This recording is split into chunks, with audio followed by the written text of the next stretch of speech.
Johnny loves animals, always has. He's gone to Africa several times with Jim Fowler, and he loved to have animals on the show.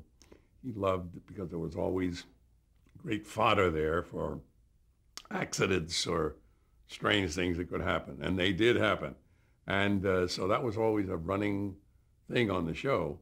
And if there were ever was like some small animal, a baby, he loved that. Like there's some great scenes of him with a baby gorilla, with him making faces, the same faces the baby gorilla's making.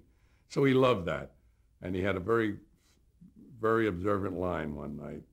And it was so long ago that I guess the population of the earth was 4 million, 3 or 4 million. Anyway, he had a marmoset on his head, little tiny, like a little rodent-looking kind of thing.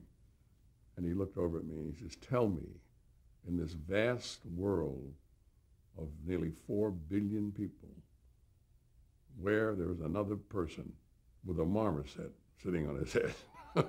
And that pretty much says it all, because he just loved that. He loved that. And, if the animal would do something out of the ordinary, at one point we had a little cub on.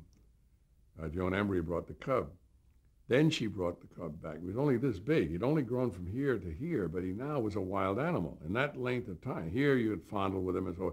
But now, so Johnny figured, oh, I'll go over and see my old pal, the cub. And he walked over and the cub went for him. And he ran right over and jumped in my arms. Now, you talk about a second banana. Thank God I caught him. I didn't let him just drop to the ground. I captured him in my arm.